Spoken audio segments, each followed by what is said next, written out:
এবার নির্যাতিতার পরিবারের দাবিতে সুপ্রিম কোর্টের যে মান্যতা, রাজনৈতিক মহল তাকে কিভাবে দেখছে, বিজেপি থেকে শুরু করে কংগ্রেস কার কি প্রতিক্রিয়া, রাখবো আপনাদের সামনে। আদালতের সিদ্ধান্তকে স্বাগত জানাচ্ছি।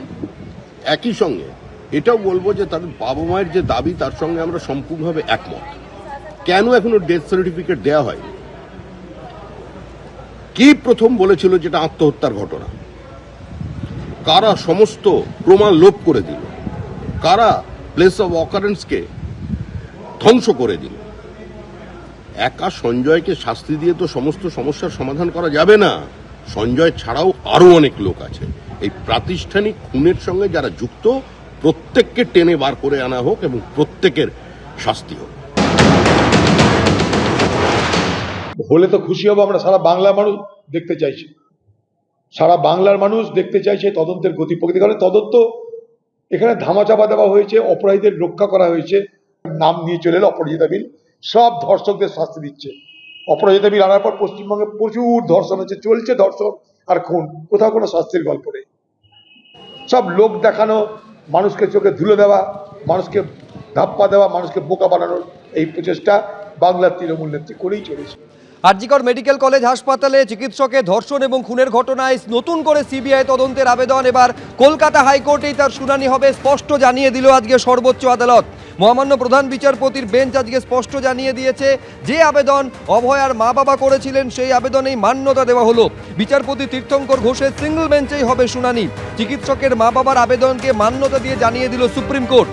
মাননীয় প্রধান বিচারপতি সঞ্জীব খান্না, বিচারপতি সঞ্জয় কুমার এবং বিচারপতি জয়মাল্য বাগচির বেঞ্চ আজকে এই নির্দেশ দিয়েছে। তবে আরজিকর কাণ্ডে স্বতঃপ্রণোদিত যে মামলা, তার শুনানি সুপ্রিম কোর্টেই হবে। মে মাসের দ্বিতীয় সপ্তাহে তার পরবর্তী শুনানি। চিকিৎসকের পরিবারের আইনজীবী করুণা নন্দী তিনি জানিয়েছেন, সুপ্রিম কোর্টে তাদের আবেদন ছিল হাইকোর্টের নজরদারিতে সিবিআই তদন্ত হোক।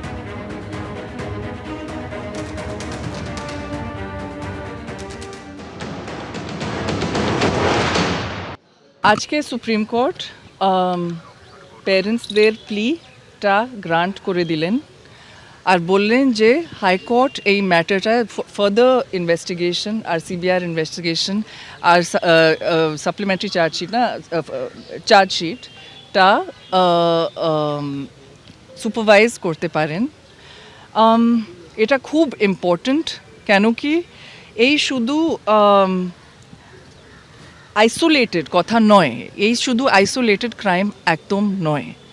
যখন মা বাবাদের বললেন হসপিটাল থেকে যে মেয়ের সুইসাইড হয়ে গেছে, এত ওয়েট করালেন, এত ল্যাপসেস হয়েছে in the treatment of the case by the Kolkata police. কিন্তু আজকে যে দুজন ডিফল্ট বেল রিলিজ করা গেছে আর একজন বাইরে আছে, আর বেল কন্ডিশনস খুব খুব উইক ছিল, যে সিবিআই বলেনি বেল কন্ডিশনসের সম্বন্ধে যে বেল কন্ডিশন টাফ হওয়া উচিত।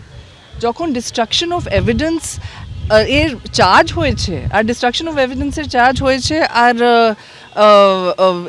the officer in charge of Tala police station is out on bail. Can this be a situation today?